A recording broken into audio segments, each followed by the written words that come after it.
buenas noches, muy buenos días, muy buenas tardes, depende la hora que nos esté viendo en este Versus, porque vamos arrancando con una nueva transmisión, un nuevo estreno aquí en Estudio B, el canal hermano de Sin Embargo al Aire, que por cierto, chicas, estamos cumpliendo 100,000 suscriptores ya en este canal, así que sean muchísimos más, porque ya sabe, aquí déjenos sus comentarios de todo lo que ha visto en este canal, pero también de lo que quiere ver en Versus, cuáles son los enfrentamientos que usted desea, y suscríbase a este canal de Estudio B, déjenos su me gusta, porque yo creo que ya vieron en la portada de quién vamos a hablar en este episodio, porque claro que tenemos que hablar de mujeres en la política, después del discurso que dio la presidenta electa Claudia Sheinbaum en el Teatro Metropolitan, luego de que le dieron esta constancia de mayoría en el Tribunal Electoral del Poder Judicial de la Federación.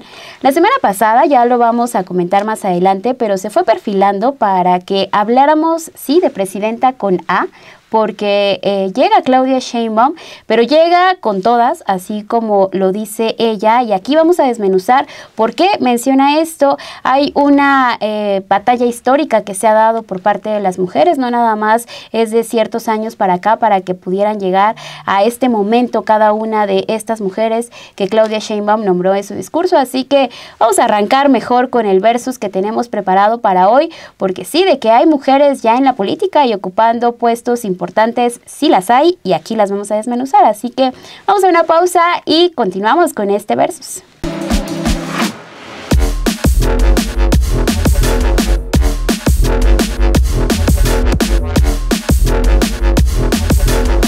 Si algo está caracterizando estas transmisiones desde que arrancamos hace ya casi un año con Versus, con esta mesa de mujeres, pues también fue el enfrentamiento que se puede llegar a hacer entre personajes, entre momentos, y creo que regresar a eso es parte importante y esencial de lo que tenemos en esta transmisión, así que vamos a regresar a un enfrentamiento, y de este lado vamos a tener a las mujeres de izquierda y van a estar representadas. Aunque están a tu derecha, ¿eh? Sí, están a mi derecha. Bueno, pero si me volteo, ya es mi izquierda. Cuestión de cómo se vea. Exacto. Cuestión de ópticas. Pero a mí no importa porque le encanta venir de rosa. O sea, eso ya nos quedó más claro. Puede ser quien quiera ser, ¿eh? Sí, no me y la semana pasada fuiste Xochilove. Sí, la gente estaba Claro, necesitaban refuerzos. Y miren, hasta seguidores les quité. Sí, y hoy le estás quitando el color. Sí funcionó, exactamente. Te lo estás ganando muy bien, Meme. Pero exacto. Sí, porque ellos perdiendo, yo ganando. Bueno, además ya vas a desempolvar tu playera porque otra vez ya te convocaron a marcha. ¿Ah, ya? No las lavado. Tan populares que ni la ha visto en la marcha. Que ni se enteró. Es que como no van, no me entero. Sí, digo. Avísenme. Ya no les alcanza para pagar los hashtags. Sí, es como ya no hay presupuesto. Ya no se entera nada. Bueno, sí, ¿no? Porque el hashtag de narcopresidente regresó. Sí, revivió. Regresó. Fueron entonces, como los últimos pesitos ahí. Están pagando todavía. Se habían quedado con los crédito. centavos. Ándale, es que están pidiendo créditos. Sí. Están pidiendo créditos. Son los de promoción. Y quieren pagar en cómodos abonos. Claro. Bueno, pues de este lado, del lado izquierdo, claro, va a estar Dani Barragán y Alina Duarte. Y de las mujeres de derecha, Adriana Buentello y Meme Yamel. Vamos a ver qué tal nos va en este versus, porque sí hay mucho que platicar, hay mucho que ver, porque no es lo mismo que Claudia Sheinbaum llegue a la presidencia de la República y también el discurso que da. Al momento se acordarán cuando llega Norma Lucía Piña Hernández a el Poder Judicial y encabezar también a este poder y decir que se rompió un techo de cristal. Entonces, vamos a arrancar por esto, vamos a arrancar por estas posturas, Alina.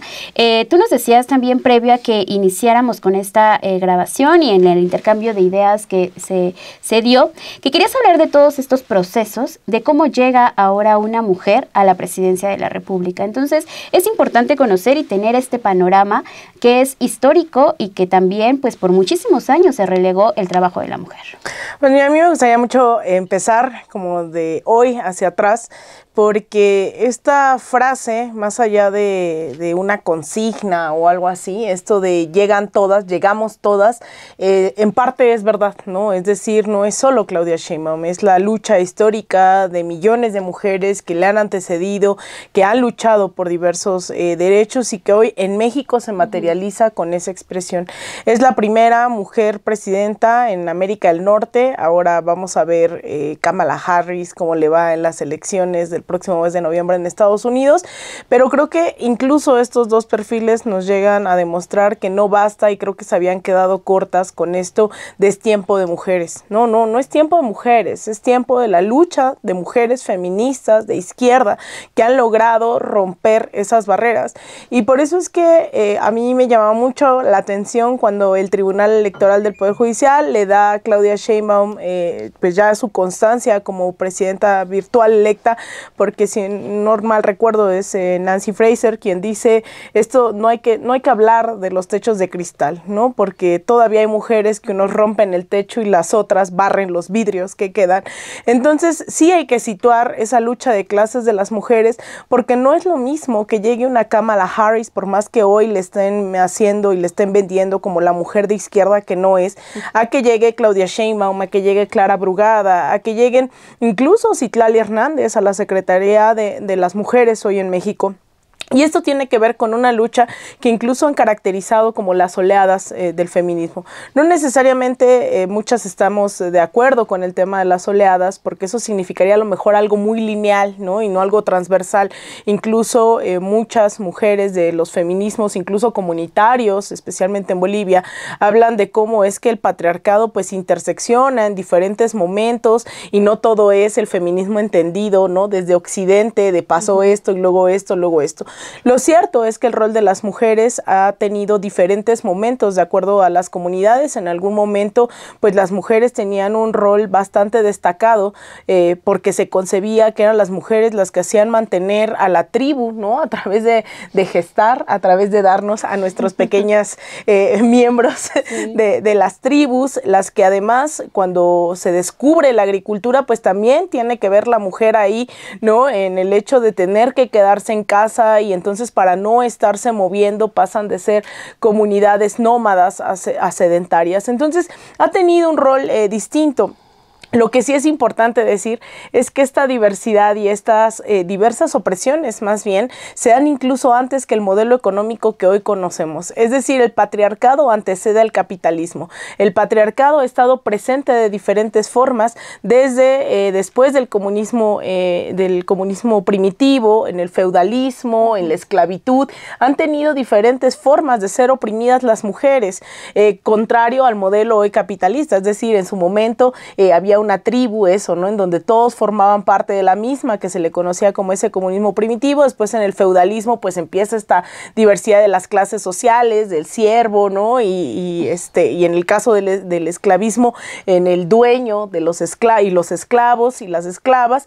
Y en el caso del capitalismo, pues empieza ya la burguesía, el proletariado, etcétera. Entonces es muy importante ver que la opresión de las mujeres antecede incluso al momento que estamos viviendo hoy y que la lucha ha sido pues en ese sentido, primero ser consideradas también como mujeres, porque hubo varios filósofos, varios de esa llamada intelectualidad muy rancia como la de hoy, que se aboga a la derecha, que ni siquiera nos consideraban seres humanos, ¿no? O sea, los hombres eran los que eran los seres humanos. Después, pues abogaron por ser incluidas dentro de un sistema, primero electoral, ¿no? También con los derechos para votar, que en México en realidad pues tendrá menos de un siglo. En el caso de México parece desde hace muchísimo, pero ni siquiera ha cumplido un siglo el hecho de que podamos votar las mujeres. Nuestras abuelas no podían votar. Y después viene ya la lucha por la igualdad salarial, económica, política, etcétera, etcétera. Y llegamos al momento en México en donde ya es Claudia Sheinbaum la que va a ser la primera mujer presidenta, pero es muy importante señalar eso. No por ser mujer se reivindican las causas de las mujeres. Ahí está Lili Téllez, ahí está América Rangel, ahí está, bueno, ya nos hablarán de todo este repertorio que hay desde las derechas, pero sí es importante reivindicar a las mujeres que también están luchando por otras mujeres, ¿no? Entonces, me gusta, por eso quería empezar con este panorama, porque si no, entonces se reduce a ese feminismo liberal blanco, en donde por ser mujer, entonces ya es una conquista, y no es cierto, ¿no? Hay mujeres fascistas, hay mujeres burguesas, hay mujeres opresoras, y de este lado se está reivindicando por fin. Le pusieron como algunos apellidos a la victoria de Claudia Sheinbaum. No solo era tiempo de mujeres, sino es el llegamos todas, y por el bien de todo, primero las pobres, ¿no? Que es parte de lo que se va a convertir, ¿no? Más adelante, yo creo, y van a tomar más más fuerza. Pero este contexto que dejas es para también entender que en el 2023, Adri, hablábamos, arrancando ese año, hablábamos de la primera mujer que estaba encabezando el Poder Judicial, ¿no? Norma Lucía Piña Hernández. Más adelante vimos también a una Guadalupe Tadei llegar por primera vez a una mujer a ser la consejera presidenta del INE. Como bien decía Alina, hay una diversidad de pensamiento y hay una diversidad también de mujeres que han estado accediendo a estos puestos, y lo que dice Norma Lucía Piña Hernández en su momento y en este discurso es pensar que ella rompe un techo de cristal y adjudicándose que está llegando también y olvidándose de todas las mujeres que han luchado y que gracias a esa lucha, incluso es por eso mismo que llega Norma Lucía Piña Hernández. ¿Cuáles son los intereses también que hay detrás de estas mujeres al momento de llegar a estos puestos? Porque no nada más se trata de que llega una mujer ahora a la presidencia, sino que es una mujer de izquierda. Yo coincido mucho con lo que señala Alina, porque creo que a pesar de que Norma Lucía Piña es una mujer y que tiene cualquier trayectoria que ustedes gusten, digo, creo que yo he sido muy clara también en cuanto a su comparecencia en el Senado para ser ministra, que deja mucho que desear, por lo menos su desempeño en esa comparecencia, solo para llegar como ministra, ahora para presidir toda la Suprema Corte, bueno, el Poder Judicial.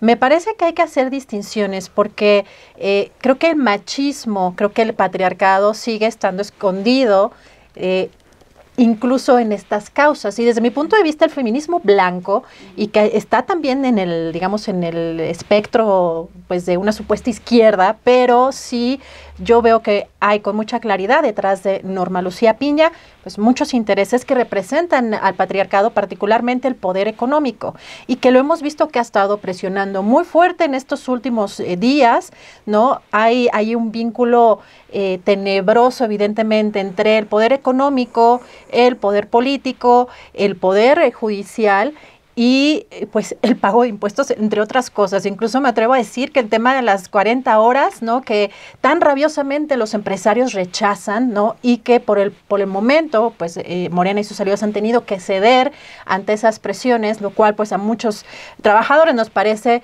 evidentemente pues muy mal, pero hay un poder que está todavía incrustado dentro del propio patriarcado, y que creo que también vale la pena que para las personas y las mujeres, sobre todo, que hemos aprendido en estos últimos años, sobre todo de muchas morritas, sobre el tema del feminismo y los feminismos, que son muchos, ¿no? Hablando también de este feminismo blanco que ya mencionaba, y que en este caso me parece que está utilizando a esta figura de Norma Lucía Piña, que sí, pues claro, rompe un techo de cristal, porque bueno, viene siendo también una tendencia, no solamente en México, a nivel mundial, que más mujeres tengan acceso a puestos políticos, pero evidentemente las mujeres también están vinculadas a las derechas, no solamente en nuestro país, en otras partes del mundo.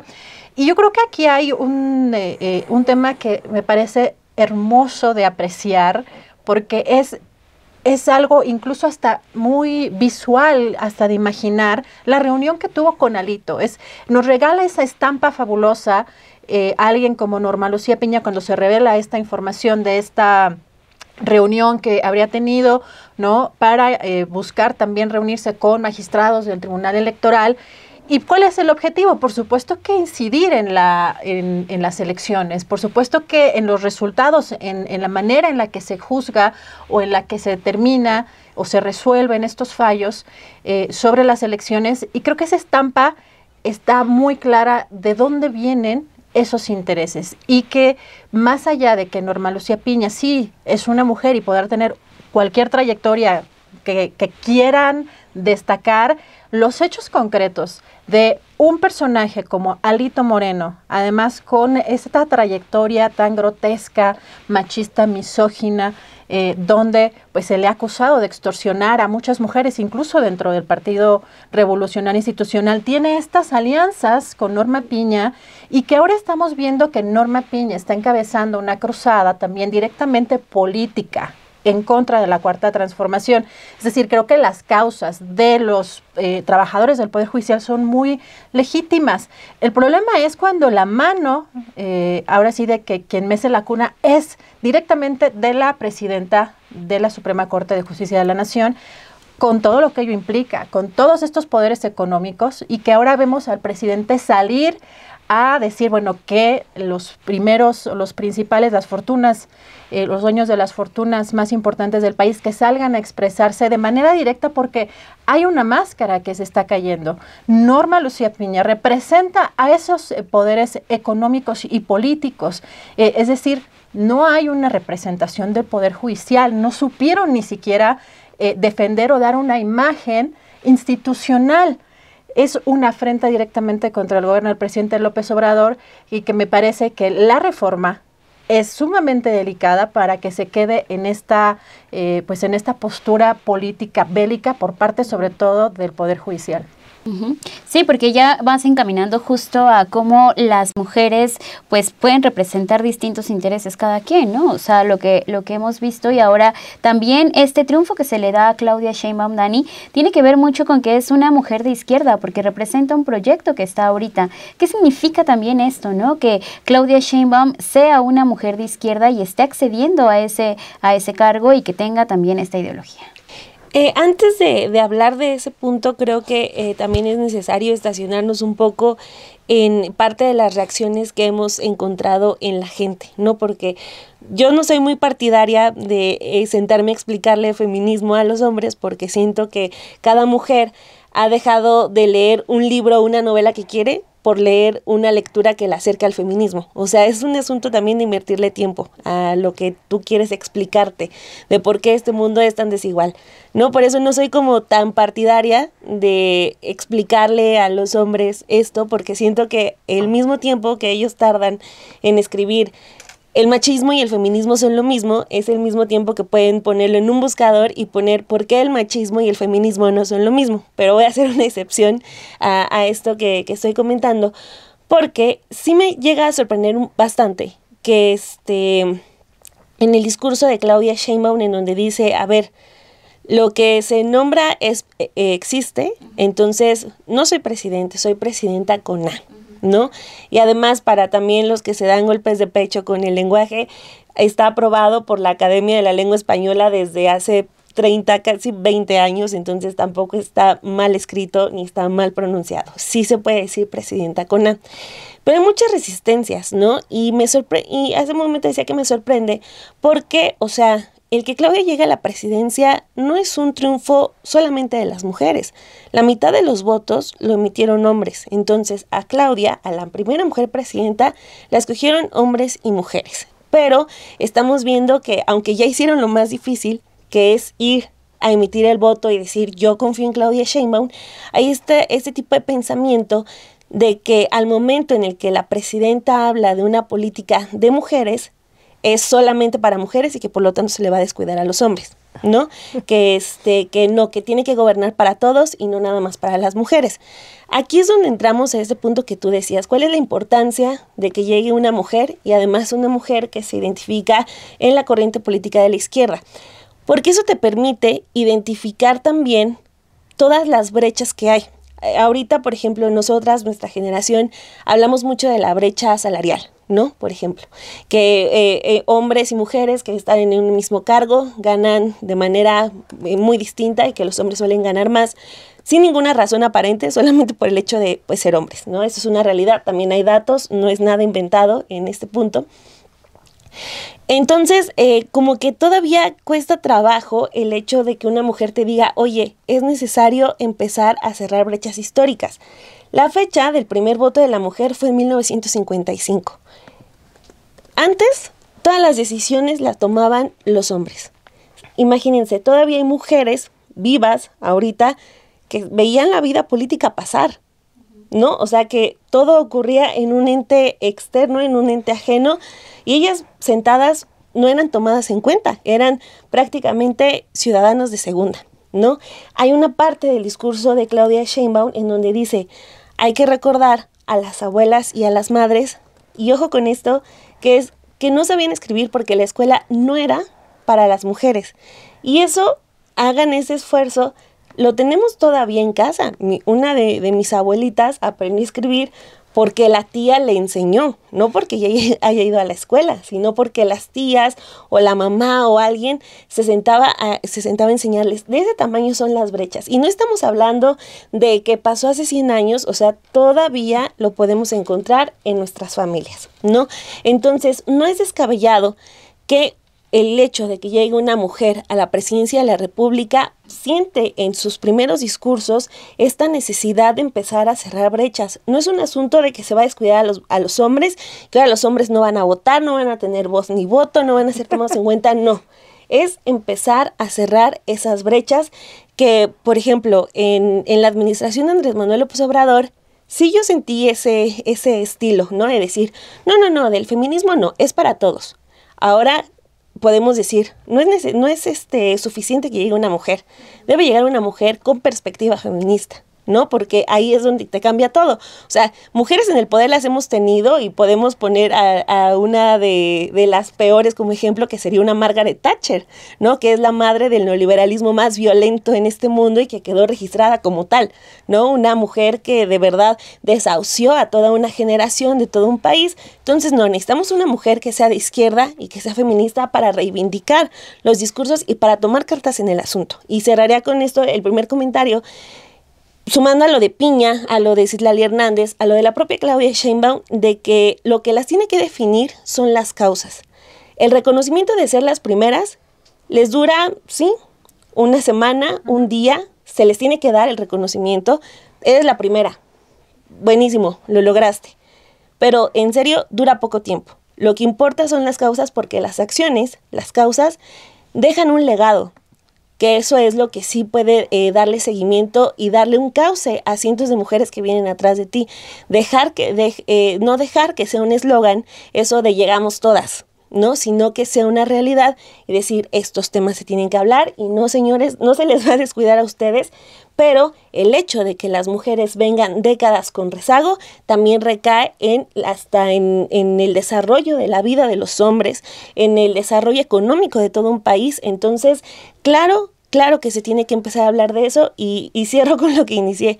La parte más difícil ya la hicieron, que fue votar por una mujer. Ya no se espanten de un discurso feminista porque es sumamente necesario. Sí, lo que decíamos hace tiempo, ¿no? O sea, creo que la pregunta es, ¿México está listo para que sea gobernado por una mujer? O sea, no, ya quedó en el pasado.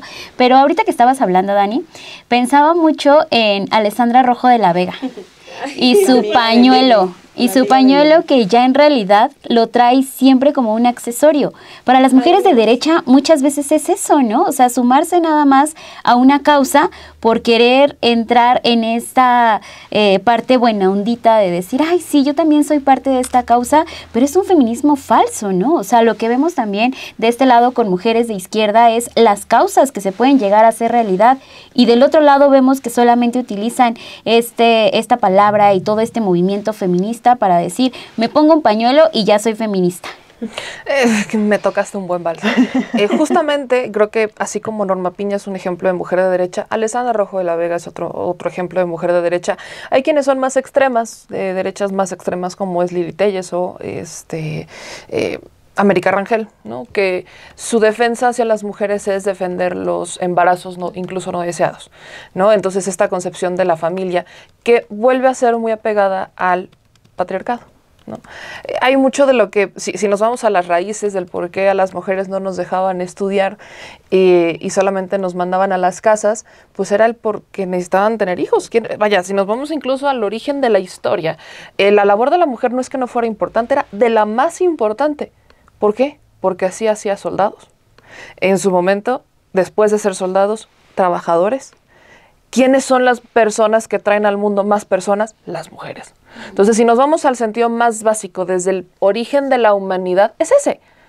O sea, las mujeres son extremadamente importantes para este sistema laboral y para este sistema de guerra, porque ¿quiénes te dan soldados?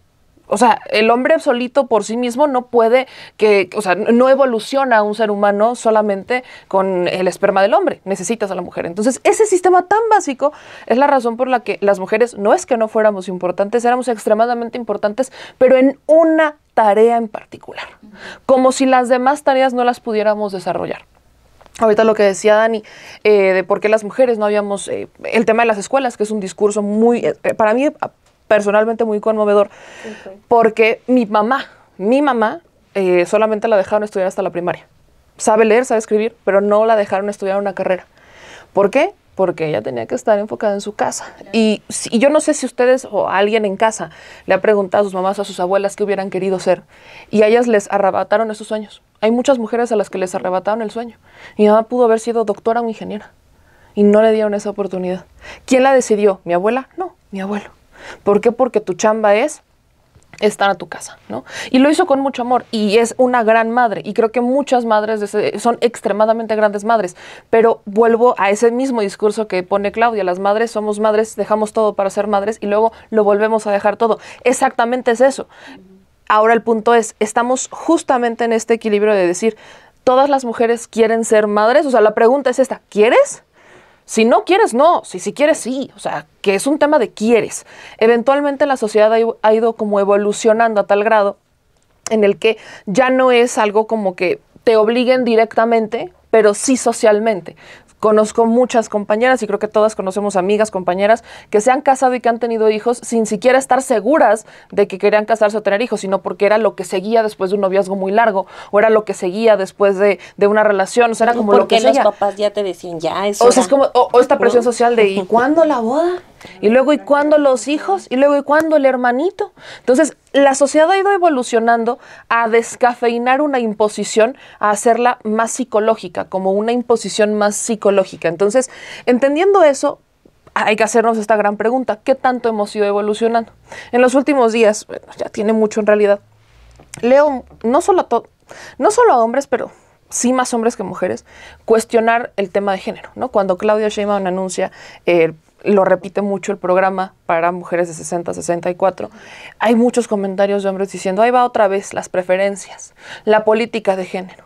O luego salen estos comerciales que tienen también mucho tiempo saliendo y deberían de hacerlo más, pienso yo, de que las mujeres en la ciencia, ¿no? ¿Por qué a las mujeres en la ciencia no se les ha reconocido igual que a los hombres en la ciencia? Y me llegan una cantidad de comentarios y leo una cantidad de comentarios donde dicen, pues es que se lo tienen que ganar, no es nada más porque sean mujeres. Entonces, aquí estamos justo en un momento de, a ver, no porque seas mujer, ya llegaste, ya rompiste el techo de cristal maravilloso, pero ¿y luego? O sea, en México es una población de 129 y cacho millones de mexicanos, de los cuales según el INEGI, en 2023, 129.5 millones. De esos 129, 51.7% son mujeres y 48.3% son hombres. ¿En realidad las cosas están parejas? O sea, ¿en realidad podemos ver que es una cosa pareja? No. Ahora, hay que quejarnos de que hay empresas, por ejemplo, que ponen las cuotas de manera muy simplista, como de voy a poner a una mujer solo porque tengo que poner a una mujer para cumplir con la cuota. Y eventualmente no llega la mujer mejor preparada. Sí pasa. Por supuesto que pasa. De Xochitl Gálvez no vas a estar hablando. Por ejemplo. La empresa de Claudia. O de la propia Norma Piña. O sea, no porque sean, o sea, las han impuesto con un tema de cuota. Claro. Lejos de que sean las mejores. ¿Qué es lo que necesitas? No necesitas a un hombre que diga, vamos a poner mujeres. No, necesitas a alguien que desde ese sentimiento, desde lo que duele, desde el rechazo, desde el estar picando piedra, desde estar luchando, necesitas a alguien que diga, ¿sabes qué? Vamos a poner y vamos a empezar a hacer esta regulación para que lleguen las mujeres y los hombres mejor preparados, los que se lo merezcan, los que tengan el mejor desempeño para esa chamba, sin importar el género. Y aterrizo y cierro con el tema de Alessandra. Muchas mujeres como Alessandra Rojo de la Vega, muchas mujeres de derecha, la menos extrema, que sería una de ellas, Alessandra, creen que solamente con ponerse el pañuelito ya cumplieron con una cuota. Y lamentablemente ellas ejercen violencia, la ejercen. Desde sus propias redes sociales, evidentemente han simpatizado mucho con otras mujeres y han enarbolado un discurso violento. Desde las mujeres sabemos lo que es la violencia. Yo no logro concebir cómo es que promover un avance, hacer cosas hacia adelante, avanzar, solucionar, tiene que ir al punto de la violencia. No lo logro entender.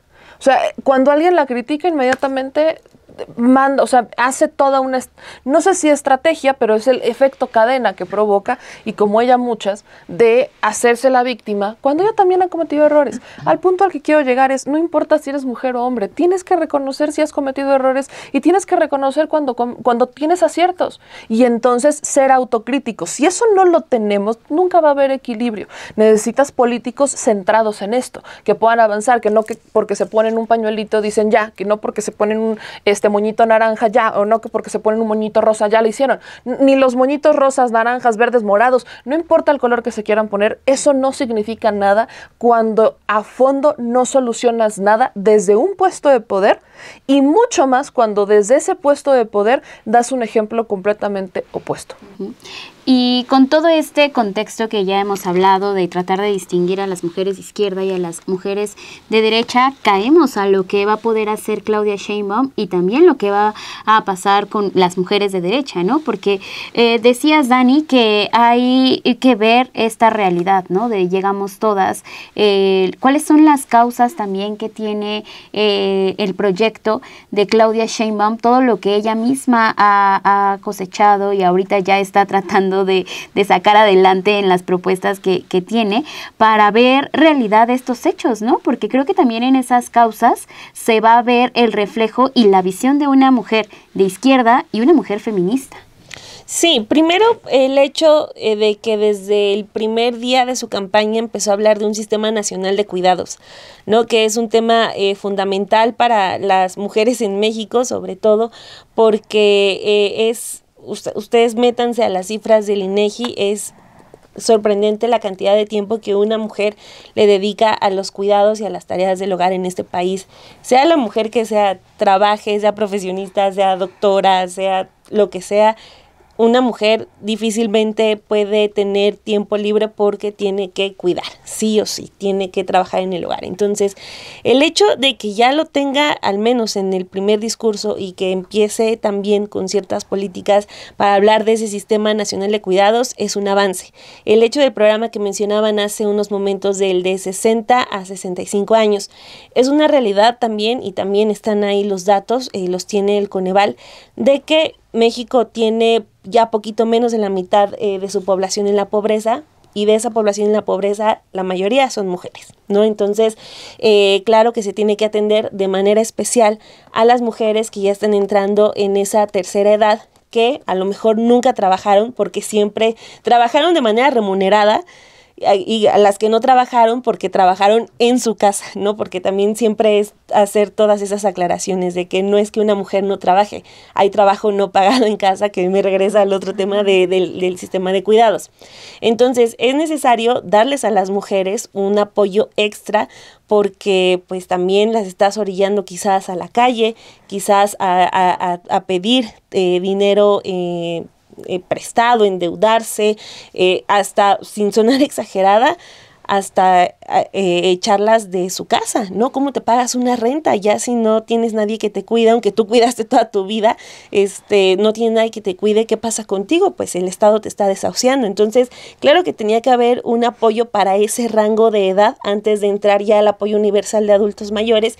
Sí tenía que haber un apoyo especial para eso. Ahora, otra cuestión que tenemos, por ejemplo, es lo que presenta Claudia Sheinbaum hace el lunes, que es la Secretaría de las Mujeres, que también ese es un tema que a mí siempre me ha llamado mucho la atención, que es lo de los institutos de las mujeres, que, para ser muy honestas, tanto el federal como los que hay a nivel estatal han servido para nada, ¿no? El Instituto Nacional de las Mujeres sí tiene ahí algunos programas, pero tú sufres violencia y no te acercas a tu Instituto de las Mujeres, ¿no? O sea, ha habido como esa desconexión fuertísima. Y un ejemplo, o sea, los institutos de las mujeres no han servido para hacer presión para que se cumplan las alertas de violencia de género, ¿no? Es más, a veces ni siquiera sabes en dónde están o si existen. Ajá, o sea, no hay esa conexión de que, yo sé que cualquier cosa se me puede acercar a esta institución. Puede haber sus excepciones, no lo descarto, pero, o sea, partiendo del Instituto Nacional de las Mujeres, y si nos vamos a lo estatal, e incluso ya también hay esta modita de hacerlo hasta nivel municipal, el Instituto de las Mujeres nivel municipal, o sea, son un fracaso, una política que no funcionó. Entonces, es muy adecuado que y simbólicamente también que lo eleve a secretaría, pero yo también ahí espero, justo por el cargo que le da a Citlali Hernández, que cumpla con una parte que dijo en su discurso en el Teatro Metropolitan. El trabajo de Morena y del gobierno se tiene que separar, ¿no? O sea, es urgente, llama a ella a que haya una reunión para que se elija a la próxima dirigente. O sea, bueno, creo que nomás hay una opción, que sería otra mujer, Luisa María Alcalde, pero sí les dice, hay que empezar a separar las acciones de Morena de las acciones de gobierno. Mete en la Secretaría de Mujeres a alguien que es 100% morena, ¿no? Que es Citlali Hernández, que es una mujer muy joven, que ahorita pues tiene de los cargos pues que cualquier otro señor, sea Monreal, sea Adán Augusto López, ya quisiera, ¿no? Entonces, ella tiene ese reto. Yo hace un momento decía, el nombramiento te dura un día, ¿no? Y ya, te lo ganaste, disfrútalo, eres la primera, pero el reto ahí va a ser eso. O sea, yo la verdad, hablando y admitiendo que hubo un fracaso en la política de los institutos de mujeres, pues espero que Citlali no llegue a poner una oficina de Morena en la Secretaría de Mujeres, ¿no? Sino que llegue y que de verdad vea un asunto de, a ver, ¿qué hay con la pobreza? Y qué hay con la pobreza es, yo les decía, de los pobres en México, las mujeres son más pobres. De ese grupo de mujeres, las mujeres con discapacidad. De ese grupo de mujeres con discapacidad, las mujeres indígenas con alguna discapacidad. Las mujeres indígenas adultas mayores son todavía más pobres que las pobres. O sea, la cadena de pobreza creo que es uno de los asuntos prioritarios. La cadena de la violencia también, ¿no? Empezar con este asunto de los refugios, ¿no? Que creo que es algo que nos ha faltado muchísimo aquí en México. En otros países los hay. De que una mujer en el primer momento en el que es violentada en su casa puede salirse e irse a un lugar seguro. Aquí en México no lo tenemos. Por eso una mujer se tiene que quedar, tiene que aguantar y a veces termina siendo eso una historia terrible, puede terminar de manera fatal, pero son muchas las tareas, que lo que menos necesitamos es que se traslade a esa oficina de mujeres una oficina de Morena. De ese tamaño es el reto, porque claro que es muy tentador, pero lo que decía hace rato, la importancia es el legado, empezar a hacer ese camino para que las que vienen atrás, con el llegamos todas, se sientan capaces de seguir con esas acciones. Y Adri, ahorita regreso contigo, Alina, no vayan a pensar aquí en el chat que ya te salté o algo, ajá, no, ahorita regreso contigo. Protesta, te voy a ocupar la oficina. Pero nacional. Es que... quería ir contigo, pero Dani me puso el anzuelo para irme de este lado, porque recordemos también, y regreso un poco al chat donde Meme ponía, ¿no? O sea, las mujeres que ocuparon y ocupan todavía estas oficinas del DIF, que ya había mujeres así, ¿no? Tal cual. Ustedes están dedicadas nada más para ocuparse de este tipo de instituciones, ocuparse de estos lugares en donde pueden seguir con su labor de mamás o con su labor tal cual, relegadas hacia esta parte de cuida, ¿no? O sea, tu visión de mamá te va a llevar a estar al frente de esa dependencia. Entonces, también, ¿qué pasa con estas mujeres de derecha? ¿Cuál fue el trabajo y el legado que dejaron? ¿Siguieron trabajando para salirse de ese estereotipo o en realidad siguieron replicando este tema de, pues bueno, voy a seguir aquí porque es lo que me toca? Pues yo regreso nuevamente al feminismo blanco, porque creo que el feminismo blanco está muy vinculado también a las derechas. Y sobre todo, que en el caso, por ejemplo, de Norma Piña, que bueno, ahorita está en el centro, ¿no?, de una discusión que me parece que es central en el país, el verdadero techo de cristal se rompe en la práctica, no con un cargo que representa un camuflaje del propio patriarcado. Es decir, yo creo que muchas mujeres han sido utilizadas y hay veces que ellas mismas también buscan replicar este sistema patriarcal desde estas posiciones de derecha o de ultraderecha, pero que finalmente pues no es que se rompa un techo de cristal, sino sirven a estos mismos intereses. Creo que por eso esta discusión es sumamente relevante, porque quien llega por méritos propios a una posición, y que me parece que es con todos sus pros y contras, Claudia Sheinbaum, me parece que, aunque hay muchos elementos y que he criticado también de la forma en cómo fue designada, pero creo que tiene sus méritos, creo que tiene una gran trayectoria de lucha de izquierda y también feminista. hay muchos elementos incluso alrededor de Claudia Sheinbaum que también creo que pueden ser discutidos. Ahora el poder económico veo que por un lado tiene un sector que ha arropado la propia Claudia Sheinbaum, empezando por la propia Altagracia Gómez, y sobre todo hablando de un poder que es patriarcal, ¿no? Que es el poder económico, justamente el que decide todo todo cómo se mueve todo el planeta, el que ha instaurado el capitalismo pues casi en todos los rincones del planeta, y el que nos tiene sumidos también en la miseria, sobre todo en países como México. Así que me parece relevante destacar que si Claudia Sheinbaum tiene sus méritos para haber roto este techo de cristal, que me parece que sí lo hizo de esa manera, no así incluso con una Xóchitl Gálvez, que a mí me parece muy lamentable. Yo dije en su momento, porque sí creo que cargó con una losa muy pesada, que son pues evidentemente todos los partidos, no es que sea inocente, pero que es esta figura que utilizan de camuflaje el patriarcado para volver o para reinstaurar o para que prevalezcan estos sistemas patriarcales que tiene que ver, por supuesto, el poder económico como base principal, yo creo que incluso todo el planeta.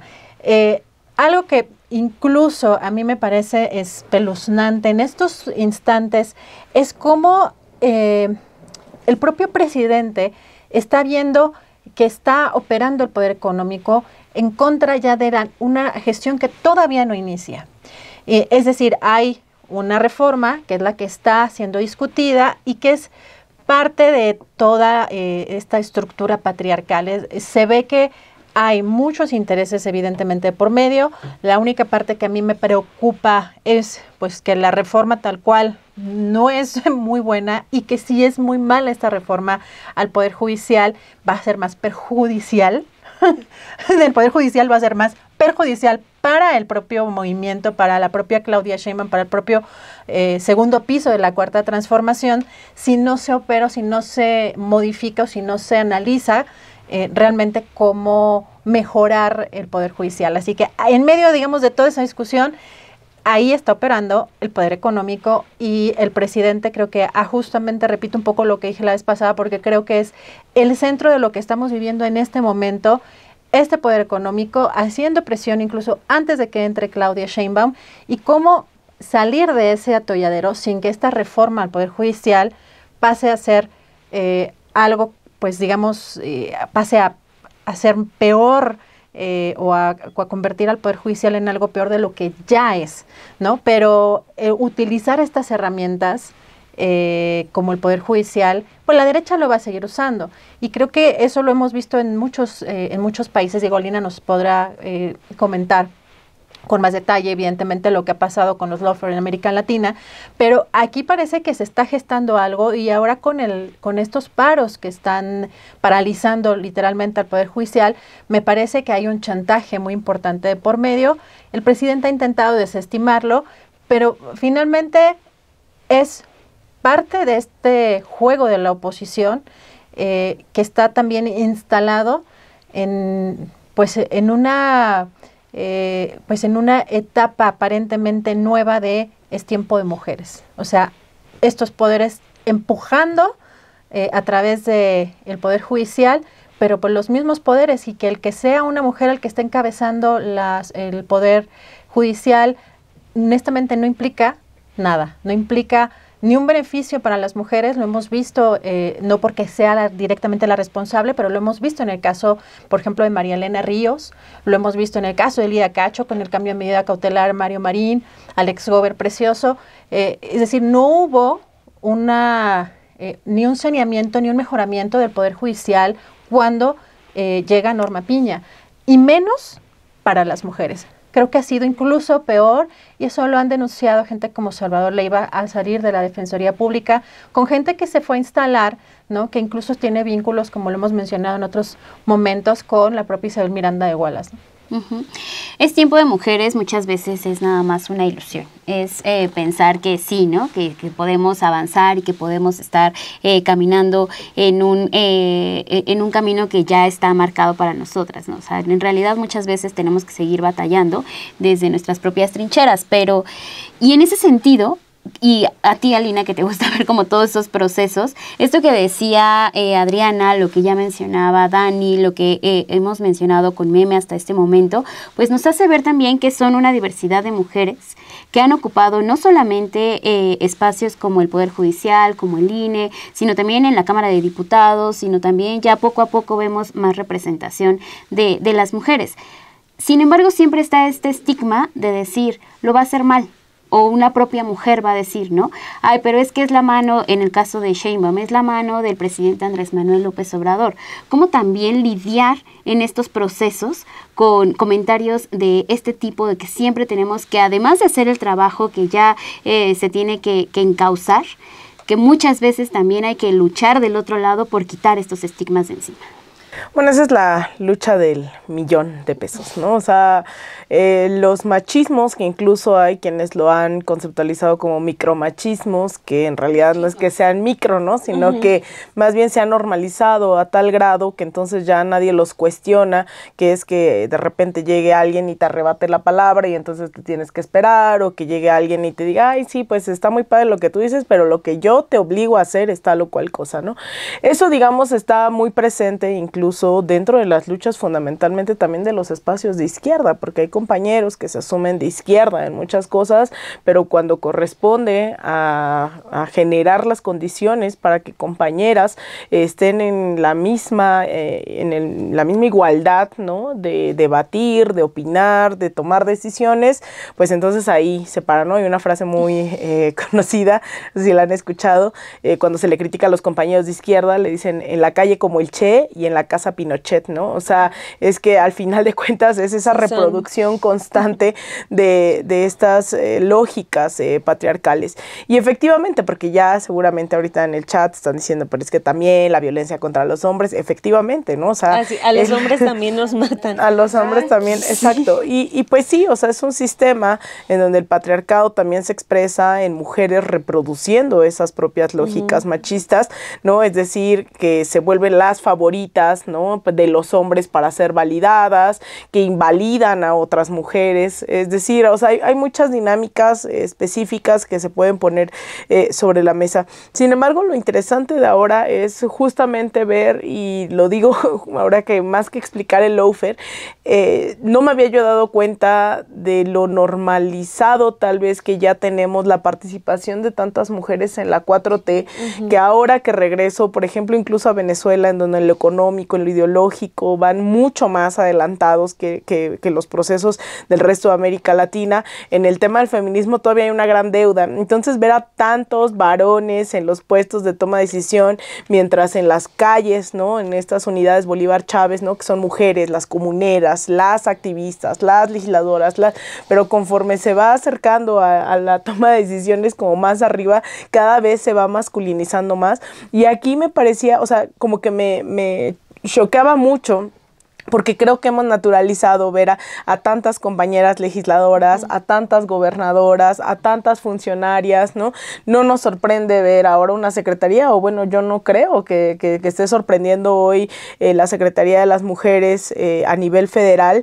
El reto es cómo se materializa eso, ¿no? Y yo pondría simplemente un ejemplo de lo que ha pasado en Argentina. Hay una compañera que era diputada, que era la diputada más joven de toda América Latina, que es Ofelia.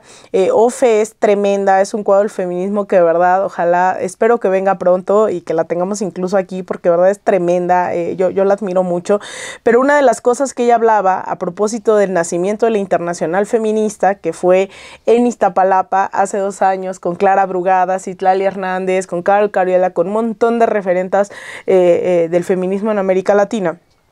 Ofe lo que decía es, en Argentina pasó que se institucionalizó un montón el feminismo, ¿no? Entonces todo tenía que ser una política pública, pero se abandonó ese feminismo militante de las calles, Entonces ahora lo que tiene el reto es por un lado, generar esa parte que no existe, ¿no? De política pública a nivel federal, que implica también recursos que los institutos también no es que no quieran hacer algo, ¿no? O sea, yo creo que Nadine Gassman es una mujer tremenda, consciente, a mí yo la admiro mucho, pero que también los recursos, ¿no? Y se vuelven más burocráticos o a veces más simbólicos de lo que realmente tienen la capacidad de ejercer. Por ejemplo, el Instituto de los Mexicanos y Mexicanas en el exterior, que ahora va a presidir Tatiana Cloutier, pues se vuelven más espacios simbólicos. Entonces, ahora este reto que tiene Citlali es armar toda una arquitectura de política pública feminista a nivel federal, con todo, digo que ya hay antecedentes afortunadamente como Clara Brugada y la política de cuidados en la Ciudad de México, que también está marcando, yo lo creo, un punto de quiebre en América Latina, y al mismo tiempo que no se abandone, ¿no? Y cuando dice tiene que dividir Morena y el gobierno, es verdad, porque también el partido tendrá que tener esa parte en las calles, en la formación política, ¿no? De ese otro feminismo, mientras que en el gobierno se tendrá que tener la política pública con la que fuera la Secretaría General del partido, ¿no? Entonces va a ser muy interesante eso, y yo ya vi a muchas compañeras, que en realidad también era inédito, y con eso cierro, de esto creo que el antecedente inmediato será el encuentro de mujeres que tuvo Claudia Sheinbaum hace unas semanas, en donde un montón de esos perfiles que ya tienen organización, que ya tienen territorio, y además muy jóvenes, son mujeres muy jóvenes, creo que pasarían a formar parte de una secretaría que podría ser de vanguardia en todo el continente. Meme, ¿estuviste en ese encuentro? Estuve en ese encuentro. ¿Ella también? Sí, yo también. ¿Yo también? Sí. Por eso me volteé a ver yo. ¿Cómo, y ahorita que decía Lina, que cómo se van a reorganizar también dentro de estas mujeres, entender que son distintos puestos que ya se ocupan? ¿Qué pasa con las mujeres de derecha, Meme? ¿Cómo reorganizarse también y cómo entender el papel que están jugando? Porque lo que hemos hablado es justo eso, ¿no? O sea, los intereses que representan en realidad se los tienen que comprar al 100 y ser, en verdad, ponerse esta bandera de derecha y no jugar con que son de izquierda y que son feministas y que tienen causas que tienen que ver con más pegada a una ideología de izquierda que hacia una derecha. Ellas deberían en realidad forjarse así y salir y decir, sí, somos de derecha y somos mujeres que van a buscar también el poder. El feminismo tradicional para mí no es feminismo. Y creo que parto de eso. O sea, sí existe, es un feminismo tradicional, y lamentablemente yo lo traduzco más como en el feminismo del privilegio, ¿no? Como el de solamente porque soy mujer me lo merezco y quítate. No, o sea, es esa tradicional lucha de poder, como de las mujeres pueden más que los hombres. Es que ni siquiera eso es el feminismo. Si nos vamos al origen del feminismo, a ver, nosotras luchábamos solamente porque yo quiero trabajar. O sea, si este hombre corre el mismo riesgo que yo trabajando en una maquiladora, yo lo voy a correr, y no quiere decir que no pueda hacerlo. Si él puede andar con pantalones, pues yo también, ¿cuál es el problema? Si él puede caminar solo por la calle, pues yo también, no necesito ir con chaperones. O sea, eso, vaya, y estoy yéndome a los ejemplos más simplistas del origen del feminismo, ¿no? Es como de, no es un privilegio de ahora porque yo soy mujer, todos ustedes quítense, ábranme el camino, voy a pasar. Eso para mí no es feminismo. Y ahí es donde mucho se ha confundido y es esta idea de, claro, no todos los feminismos son iguales, en eso también estoy totalmente de acuerdo, pero un feminismo que busca privilegio para mí no es feminismo, porque vuelvo al origen del punto. ¿Qué es lo que busca este feminismo tradicional? Pues y seguir institucionalizando una idea machista.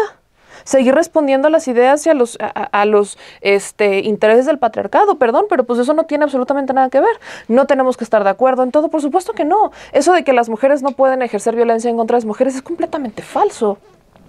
Denise Dresser es otra feminista tradicional. Yo he visto a Denise Dresser ejercer violencia de género en contra de muchísimas mujeres. Cada que tiene oportunidad. Cada que tiene un micrófono enfrente.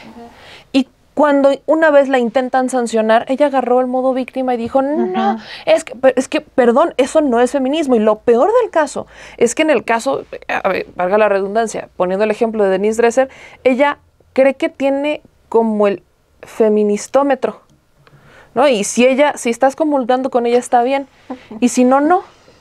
Y eso hasta lo dicen sus propios alumnos que van a tomar clases con ella. O sea, si estás de acuerdo con ella, bien. Si no, te reprueba. Perdón, pero es que ni siquiera eso llega al feminismo. Y lo peor es que le pagan hasta para dar conferencias sobre la participación política de las mujeres. No es ningún ejemplo. Entonces, que se reorganicen. Pues, ¿qué se van a reorganizar? El reto no lo tienen. Si ellas avanzan, o sea, si este feminismo tradicional intenta reconfigurarse, pues ¿qué van a hacer de nuevo? En realidad no tienen nada nuevo que hacer. El que digan que son extremadamente de derecha, pues ya les quita este título de feminista, porque las luchas feministas como tal, de buscar salarios paritarios, de buscar espacios de poder, sin que el tema sea una mujer no puede. O sea, el que tengamos este derecho no quiere decir que sea un privilegio. Y para el lado de las derechas o de las mujeres en la derecha, pues así no funciona. Norma Piña, por ejemplo, es una persona que, desde mi perspectiva, avienta la piedra y esconde la mano. Hay una cuenta en Twitter que está a nombre de Norma Piña que ha dicho la Suprema Corte que no es de ella, muchas veces. Que hasta la retuitea Xochitl Gálvez. Que hasta la retuitea. Todo el mundo la retuitea, porque aparte comparte información real, ¿no? Pero trae el nombre de Norma Piña. Y pone así como derriba el paro del Poder Judicial. ¿Me estás diciendo que la presidenta de la Suprema Corte no ha podido pedir que bajen esa cuenta? Si hay empresarios que lo han hecho, si hay gente que ha denunciado esa cuenta, ¿me estás diciendo que la ministra presidenta de la Suprema Corte, que pueda agarrar un documento, imprimirlo y firmarlo y mandarlo a Twitter o a Elon Musk o a quien sea para que eliminen esa cuenta, no lo ha hecho? Perdón, ese es el claro ejemplo de aviento la piedra y escondo la mano. No voy a decir que ella es la que directamente maneja la cuenta, pero pues tampoco es como para que estén en desacuerdo con lo que esa cuenta publica, ¿no? O sea, sí usted disculpe. Más. Claro, sí, o sea, se me disculpe. Por ejemplo, y yendo en ese mismo tenor, yo no sé si lo han visto, pero es muy cómico y preocupante. En este paro del Poder Judicial, pues ya hay varios estados, empleados del Poder Judicial Federal en distintas entidades que se fueron a paro. Ay, pues mi querida Puebla, los que se fueron a paro en Puebla, se pusieron capirotes negros. Sí. O sea, en vez de los blancos como Ku Klux Klan, se pusieron capirotes negros. Entonces, están en el paro del Poder Judicial y hay como 5 hombres con los capirotes negros puestos y diciendo que el Poder Judicial no se toca. Perdón, pero si me pones esa imagen, lo más que voy a querer hacer es destruir el Poder Judicial. O sea, perdón, si me pones esa imagen, con todo respeto, pero no me vas a dar otra opción como para decir, es que no, tienes razón, evidentemente no. Entonces, ya los vi, hay que ponerlos en pantalla. Ahorita se los voy a mandar porque ahí están con sus capirotes negros. Y si me voy a más, o sea, ejemplos de feminismos tradicionales hay muchos, pero eso no es feminismo. Aquí el reto es para el feminismo de izquierda. Ese es el reto. Porque no porque llegara una Tatiana Cloutier al Instituto de Mexicanos del Exterior quiere decir que lo va a hacer bien. Estamos hablando de un instituto que los paisanos ya consideran de por sí inservible. ¿Cómo le vas a hacer para que funcione? ¿Cómo le vas a hacer? No porque llegue una secretaria de las mujeres, o sea, vaya, le tengo más fe a citar a alguien tema de mujeres por la congruencia que ha tenido, pero ¿cómo le va a hacer para que funcione? Sobre todo cuando, no a nivel federal, pero a nivel estatal, los DIF tienen una chamba súper importante. Y su chamba es justamente atender los temas familiares, de la familia, violencia, o sea, ser este sistema de protección y de defensa de las familias. Si hacemos una revisión en las 31 entidades federativas, el delito que más ha crecido es la violencia intrafamiliar. Eso quiere decir, nada más yéndome por encimita, que el DIF no funciona. ¿Cómo le van a hacer las personas que están ahí para empezar a atender las causas que al principio son violencia intrafamiliar, pero después se vuelven feminicidios, o después se vuelven asesinatos, o después se convierten incluso en crimen organizado? ¿Cómo le vas a hacer? Ese es el punto. El reto no está de este lado, está del lado de la izquierda. ¿Y qué creen, chicas?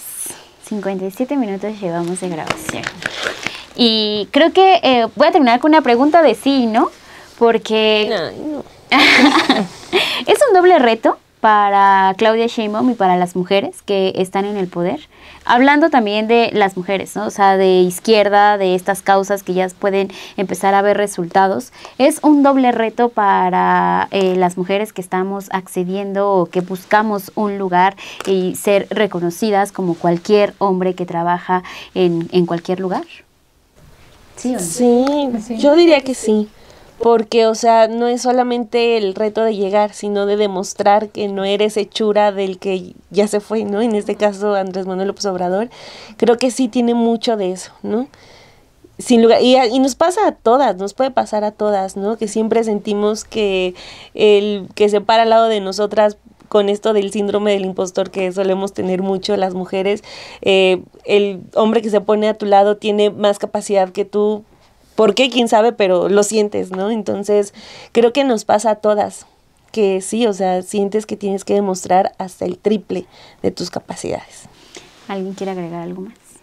Pues no, yo creo que nada más un tema de pedagogías, ¿no? De seguir explicando porque hay todavía mucha confusión, no se trata de que las mujeres estén por encima de los hombres y es algo que nos va a tocar a todos y a todas. Bien, y también no se trata que solo porque seas mujer no puedes ser corrupta. Mujeres corruptas hay muchas, en México y en el mundo. Aquí el tema es demostrar cuál es la diferencia justo entre mujeres de izquierda y mujeres de derecha. Que volvemos a algo que había dicho Adrián hace muchos programas, cuando no tienes ideología hay intereses. Entonces, si la izquierda sí hay ideología, ahí está. Y en la derecha, que últimamente carece de ideología, ¿qué es lo que hay? Intereses. ¿De quiénes son esos intereses? No necesariamente de las mujeres. Y si la otra cosa, no hay feminismo de derecha. Es que eso es lo que voy a usar. Yo así como de, entre comillas, o sea, feminismo de derecha, perdón, pero no es feminismo. Le quieren llamar, órale va, feminismo tradicional o lo que decía Adri, feminismo blanco. Sí, pero en realidad es feminismo cuando lo que quieres es defender el patriarcado. No creo. Sí. Pues bueno, ahí está parte de lo que le queríamos compartir este martes de Versus. Muchas gracias a todos ustedes por haberse quedado hasta el final. Ojalá que no nos terminen odiando, porque muchas veces cuando tocamos estos temas sale ese tema muy misógino, pero ojalá que no. Ojalá que ustedes también estén muy abiertos a recibir cada uno de estos comentarios. Así que déjenos acá abajo lo que piensa. Estamos leyéndoles muy atentamente cada uno de los comentarios, así que deje su me gusta y también suscríbase al canal de Estudio B. Nos vemos el próximo martes. Bye.